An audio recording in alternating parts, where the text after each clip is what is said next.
ഇനി നമുക്ക് crab roast ചെയ്തേക്ക് നോക്കാം. അപ്പോൾ നോക്കാം ഇതിലേക്ക് വേണ്ട സാധനങ്ങൾ എത്തിക്കാം. അതിന് വേണ്ടിയിട്ട് ഞാനിവിടെ 12 ക്രാബ് എടുത്തിട്ടുണ്ട്. ഞാനിവിടെ എടുത്തേക്കുന്ന ക്രാബ് മീഡിയം ടൈപ്പ് ക്രാബാണ് എടുത്തേക്കുന്നത്. ഈ ക്രാബ് ഞാനിവിടെ ക്ലീൻ ചെയ്തെടുത്തിട്ടുണ്ട്. ഇതിനകത്ത് ഒരു 3 ക്രാബ് ക്ലീൻ ചെയ്യാണ്ട് നീക്കി വെച്ചിട്ടുണ്ട്. അത് ക്രാബ് ക്ലീൻ ചെയ്ത് എങ്ങനെയാണെന്ന് കൂടി ഞാൻ കാണിക്കാം. ഇനി ഇതിലേക്ക് നമുക്ക് മസാല ഉണ്ടാക്കാൻ വേണ്ടിയിട്ട് ഒരു വലിയൊരു സവോള സ്ലൈസ് ചെയ്തെടുത്തിട്ടുണ്ട്. പിന്നെ ഒരു വലിയ കഷ്ണം ഇഞ്ചി ചതച്ചെടുത്തത്, പിന്നെ വെളുത്തുള്ളി ഞാനിവിടെ 10 വലിയ വെളുത്തുള്ളി ചതച്ചെടുത്തിട്ടുണ്ട്. പിന്നെ പച്ചമുളക് വേണം. പച്ചമുളക് നിങ്ങളുടെ എരിവിനനുസരിച്ചിട്ട് ചേർക്കാം. ഇനി കറിവേപ്പില ഉണ്ടെങ്കിൽ കറിവേപ്പിലയും കൂടി ചേർക്കണം. പിന്നെ വേണ്ടത് തക്കാളിയാണ്. അതിന് വേണ്ടിയിട്ട് ഞാനിവിടെ 2 വലിയ തക്കാളി കട്ട് ചെയ്തെടുത്തിട്ടുണ്ട്. ഈ കറിയിലേക്ക് നമുക്ക് വേണ്ട മസാലപ്പൊടികള്, അതിന് വേണ്ടിയിട്ട് ഞാനിവിടെ മഞ്ഞൾപ്പൊടി എടുത്തിട്ടുണ്ട്. പിന്നെ മല്ലിപ്പൊടി വേണം. മല്ലിപ്പൊടി ഫ്രഷ് ആയിട്ട് പൊടിച്ചിട്ട് കറിയിലേക്ക് ചേർക്കാം. അപ്പൊ നമ്മുടെ കറിക്കൊക്കെ നല്ല ടേസ്റ്റ് ഉണ്ട്. പിന്നെ വേണ്ടത് മുളകിന്റെ പൊടിയാണ്.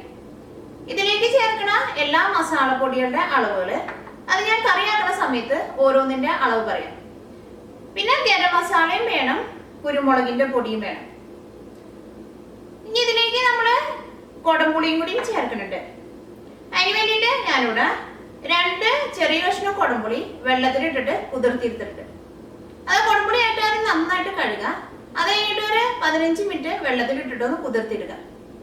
അപ്പൊ നമുക്ക് നോക്കാം ഇതെങ്ങനെ ക്രാബ് റോസ്റ്റ് ആക്കാന്ന്. ഇനി ക്രാബ് ക്ലീൻ ചെയ്തെടുക്കുന്നതിന് നോക്കാം. ഈ ക്രാബ് എന്ത് ചെയ്യണമെന്ന് വെച്ചിട്ടുണ്ടെങ്കിൽ ഈ ക്രാബ് എടുത്തിട്ട് ഇതിങ്ങനെ കമത്തി പിടിക്കുക. ഇവിടെ കനം കുറഞ്ഞിട്ട് ഇതേപോലെ ഉണ്ടാവും. ഇത് ഏറ്റവും ആദ്യം മാറ്റാം.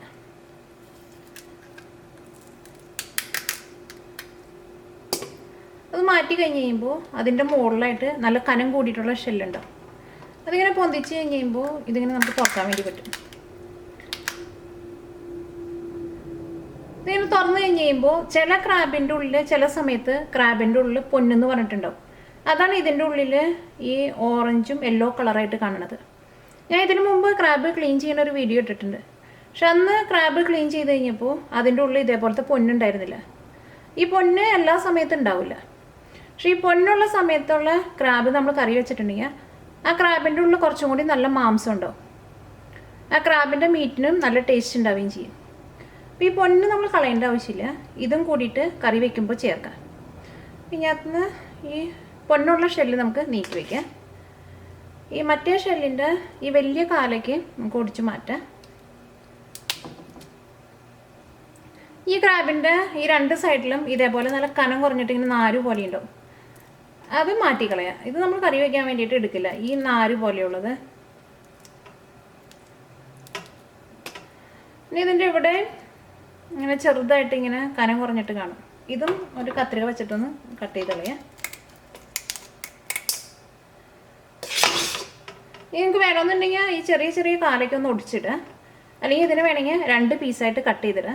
പക്ഷെ ഇത് ചെറിയ ക്രാബ് ആയതുകൊണ്ട് ഞാനിത് മുഴുവനായിട്ട് തന്നെയാണ് റോസ്റ്റ് ചെയ്യാൻ വേണ്ടി പോണത്. ഇതിൻ്റെ ഉള്ള ഈ യെല്ലോവും ഓറഞ്ചും കളറും കൂടിയിട്ടുള്ള ഈ പൊന്ന് മാറ്റരുത്. നമുക്ക് ഈ പാത്രത്തിലേക്ക് ഇടാം. ഈ നമ്മൾ മാറ്റി വെച്ചേക്കണ പൊന്നുള്ള മറ്റേ ഷെല്ലുണ്ടായിരുന്നു.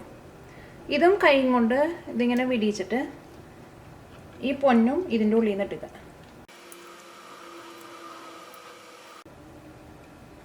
ഈ ക്രാബ് നിങ്ങൾ ക്ലീൻ ചെയ്യാൻ പോണതിന് മുമ്പ് ക്രാബ് നന്നായിട്ട് കഴുകുക. അതായത് സാധാരണ എൻ്റെ വീട്ടിലേക്കും എൻ്റെ അമ്മ ക്രാബ് കറി വയ്ക്കുമ്പോൾ ഏറ്റവും ആദ്യം ക്രാബ് നന്നായിട്ട് കഴുകും.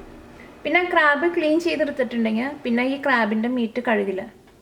പിന്നെ കഴുകിയിട്ടുണ്ടെങ്കിൽ ഈ പൊന്നൊക്കെ പോകും. ഇതെടുത്തിട്ട് നമുക്ക് ഇത് റോസ്റ്റ് ചെയ്തെടുക്കാം. ഈ ക്രാബ് റോസ്റ്റ് ചെയ്യാൻ വേണ്ടിയിട്ട് നല്ല കട്ടിയുള്ള ഒരു പാൻ വെച്ചിട്ട് ചൂടാക്കാം. അതിലേക്ക് നമുക്ക് വെളിച്ചെണ്ണ ഒഴിക്കാം.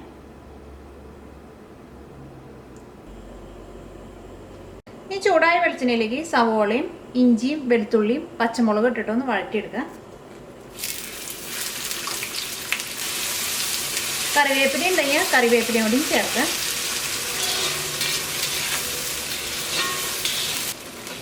ഇപ്പോൾ സവോള ഒന്ന് വഴന്നിട്ടുണ്ട്. ഇതിലേക്ക് നമുക്ക് മസാലപ്പൊടികൾ ചേർക്കാം. 3/4 ടേബിൾ സ്പൂൺ മഞ്ഞൾപ്പൊടി ചേർക്കാം.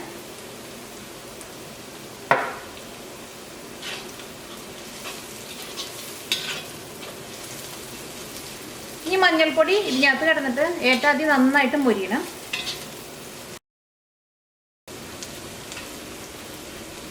അപ്പോൾ മഞ്ഞൾപ്പൊടി ഇതിനകത്ത് കിടന്ന് നന്നായിട്ട് മൊരിഞ്ഞിട്ടുണ്ട്. ഇതിലേക്ക് 2 ടേബിൾ സ്പൂൺ മല്ലിപ്പൊടി ചേർക്കാം.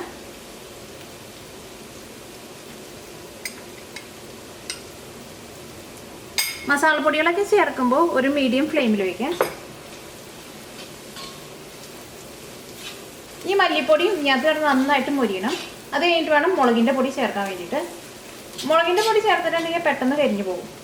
അതുകൊണ്ടാണ് മസാലപ്പൊടികളൊക്കെ ചേർക്കുമ്പോൾ ഏറ്റവും ലാസ്റ്റ് മുളകിൻ്റെ പൊടി ചേർക്കുന്നത്.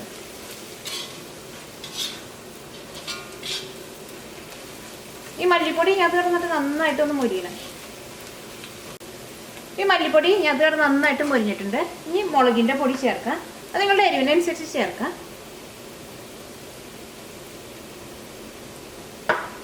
ഞാൻ ഇതിലേക്ക് 1.5 ടേബിൾ സ്പൂൺ മുളകിൻ്റെ പൊടിയാണ് ചേർത്തത്. ഈ മുളകിൻ്റെ പൊടി ഇതിനകത്ത് കിടന്ന് നന്നായിട്ട് മൊരിഞ്ഞിട്ടുണ്ട്. ഈ കുരുമുളകിൻ്റെ പൊടി ചേർക്കാം. ഇതിലേക്ക് നമുക്കൊരു 1/2 ടേബിൾ സ്പൂൺ കുരുമുളക് പൊടി ചേർക്കാം.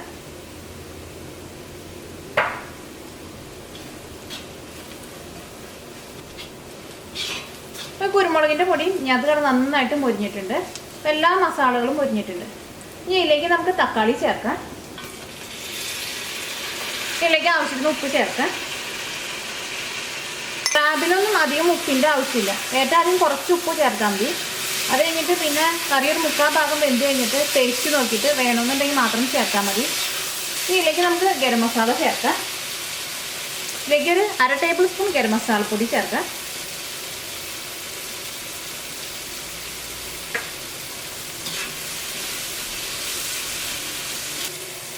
ഇതൊരു മീഡിയം ഫ്ലെയിമിലിട്ടിട്ട് ഈ തക്കാളി ഏറ്റവും നന്നായിട്ടൊന്ന് വേവിച്ചെടുക്കാം. അത് കഴിഞ്ഞിട്ട് ഇതിലേക്ക് കുടംപുളിയും ക്രാബും കൂടിയും ചേർക്കാം. മൂടി വയ്ക്കാം. അപ്പോൾ ഈ തക്കാളി നന്നായിട്ട് വെന്തിട്ട് വെളിച്ചെണ്ണയ്ക്ക് നന്നായിട്ട് തെളിഞ്ഞു വന്നിട്ടുണ്ട്.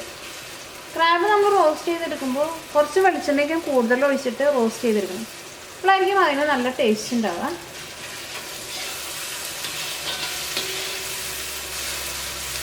ഇതിലേക്ക് നമുക്ക് ക്രാബ് ചേർക്കാം.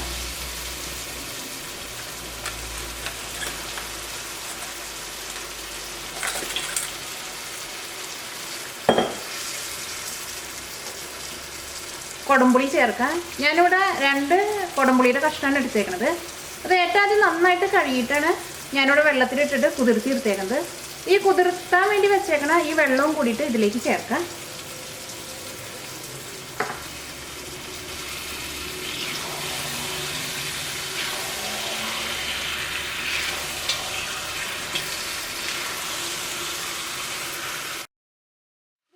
ക്രാബ് ആയതുകൊണ്ട് ഇത് റോസ്റ്റ് ചെയ്തെടുത്ത് കഴിയുമ്പോൾ നല്ല ടേസ്റ്റ് ആയിരിക്കും ഇത്.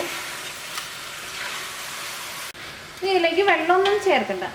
ഇതൊരു മീഡിയം ഫ്ലെയിമിലിട്ടിട്ട് മൂടി വെച്ചിട്ട് വേവിച്ചെടുക്കുക. ഈ ക്രാബ് ഒന്ന് നന്നായിട്ട് ചൂടായി കഴിയുമ്പോൾ ഇതിൻ്റെ ഉള്ളിൽ നിന്ന് ചെറുതായിട്ട് വെള്ളം വരും. പിന്നെ ക്രാബിനൊന്നും അധികം വേവില്ല. ക്രാബ് പെട്ടെന്ന് വേവും. അതുകൊണ്ട് ഇതിലേക്ക് നമുക്ക് വെള്ളം ചേർക്കണ്ട. ഒരു മീഡിയം ഫ്ലെയിമിൽ വെച്ചിട്ട് മൂടി വയ്ക്കുക.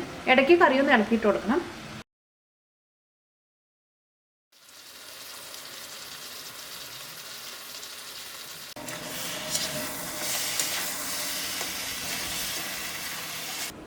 ഇപ്പം ക്രാബ് റോസ്റ്റ് റെഡി ആയിട്ടുണ്ട്. ഇതിലേക്ക് നമ്മൾ ആ കുടംപുളിയൊക്കെ ഇട്ടിട്ട് ഇത് റോസ്റ്റ് ചെയ്തെടുത്താലും ഇതിനൊരു പ്രത്യേക ടേസ്റ്റ് ഉണ്ട്. ഈ ക്രാബ് നിങ്ങൾ റോസ്റ്റ് ചെയ്തെടുക്കുമ്പോൾ ഒരു മീഡിയം ഫ്ലെയിമിലിട്ടിട്ട് വേണം റോസ്റ്റ് ചെയ്തെടുക്കാൻ വേണ്ടിയിട്ട്. ഇതിലേക്ക് നമ്മൾ വെള്ളമൊന്നും ചേർക്കാത്തതുകൊണ്ട് തീ എങ്ങാനും കൂട്ടിയിട്ടിട്ടുണ്ടെങ്കിൽ ഇത് അടിയിൽ പിടിക്കും. ഇതൊരു 20-25 മിനിറ്റിനുള്ളിൽ ക്രാബ് റോസ്റ്റ് റെഡി ആയി കിട്ടും.